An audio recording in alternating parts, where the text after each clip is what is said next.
Tucker Carlson. Es claro que Ucrania no puede derrotar a Rusia ni con los millones de Occidente. Días después de entrevistar al presidente de Rusia, Vladimir Putin, el presentador estadounidense Tucker Carlson afirmó que Ucrania no puede derrotar a los rusos ni expulsarlos pese al apoyo que recibe de Occidente.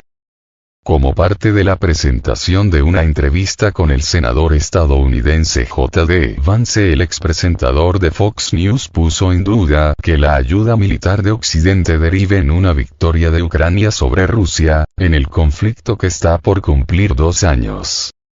Se volvió muy claro para cualquiera que pusiera atención desde hace meses atrás que Ucrania no puede ganar el conflicto contra Rusia, dijo Carlson en un video publicado en su cuenta de X. El periodista agregó que el ejército de Ucrania, aun con los miles de millones de dólares de Occidente, es incapaz de derrotar a las tropas rusas en su propio territorio.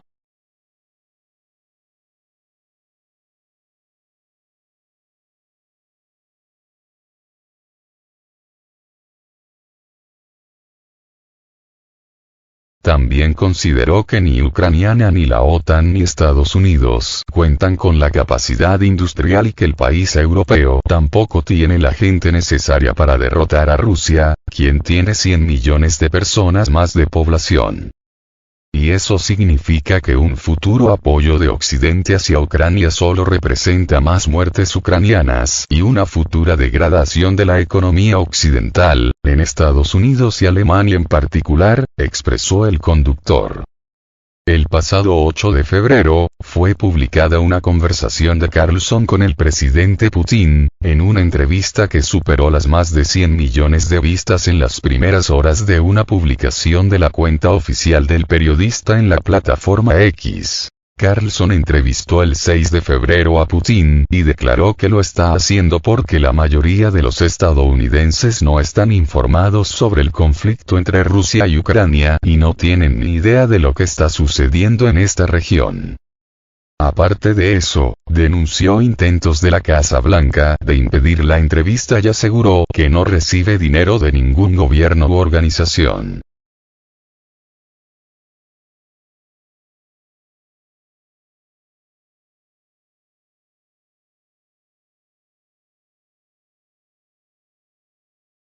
Los empleados de aviación retiraron 59 aviones y helicópteros de la jurisdicción rusa. Ahora transportan carga militar para Ucrania. El Servicio Federal de Seguridad de Rusia abrió causas penales por negligencia y abuso de poder contra varios empleados de la Agencia Federal de Transporte Aéreo. Esta decisión se produjo tras el descubrimiento de los hechos de la retirada ilegal de la jurisdicción rusa de 59 aviones y helicópteros, algunos de los cuales fueron utilizados posteriormente para prestar asistencia militar a Ucrania. El incidente, que recibió amplia atención pública, generó serias preocupaciones sobre la seguridad nacional de Rusia y el daño militar potencial causado por estas acciones. Tales datos fueron publicados por Izvestia. Las búsquedas realizadas el 7 de febrero en la oficina central de la Agencia Federal de Transporte Aéreo revelaron elementos y documentos que confirman las acciones ilegales de los empleados para cancelar el registro de aviones. La investigación se centró en la jefa del Departamento de Inspección de Seguridad de Vuelo, Cristina Bivalina, y el subdirector del Departamento de Registro Estatal de Aeronaves Civiles, Petr Kosirev, así como la ex adjunta de Bivalina, Ana Siltsova. Este caso plantea dudas sobre el control del movimiento de aeronaves de importancia estratégica en tiempos de guerra y sobre las medidas adoptadas para impedir su uso contra la Federación de Rusia. Se observa que una serie de aviones, incluidos aviones Il-76 y helicópteros Mi-8, fueron retirados del país y utilizados en interés de Ucrania, lo que subraya la necesidad de una regulación más estricta de la exportación de bienes y tecnologías militares esenciales.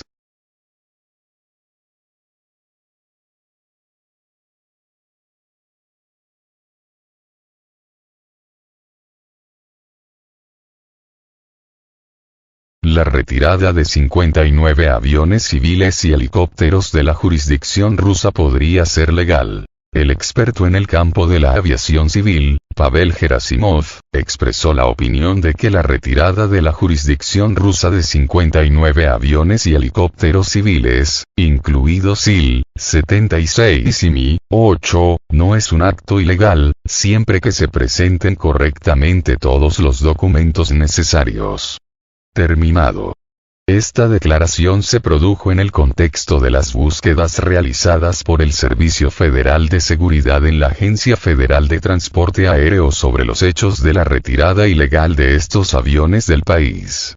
Los registros se llevaron a cabo como parte de investigaciones penales sobre negligencia y abuso de poder por parte de empleados de la agencia. El contexto de la iniciación de causas penales estuvo relacionado con la inspección de las actividades de la Agencia Federal de Transporte Aéreo para el Registro Estatal de Aeronaves, realizada por el Ministerio de Transporte. Durante el proceso de inspección se identificaron infracciones relacionadas con la baja de aviones y helicópteros, contrarias a la legislación vigente. Sin embargo, Gerasimov subrayó que, con los trámites adecuados, un cambio de jurisdicción es absolutamente legal. Gerasimov señaló que la cancelación del registro y la posterior reinscripción en otra jurisdicción se pueden realizar legalmente cuando cambia el propietario de la aeronave. También señaló la práctica de utilizar helicópteros Mi-8 por parte de las aerolíneas UTAIR en virtud de acuerdos de arrendamiento con la ONU, que exigen volver a registrar los barcos en una jurisdicción que permita asegurarlos. Así, la retirada de aviones de la jurisdicción rusa, según el abogado, forma parte de la práctica habitual de las compañías aéreas encaminada a garantizar sus actividades comerciales y el cumplimiento de los requisitos internacionales en materia de seguros.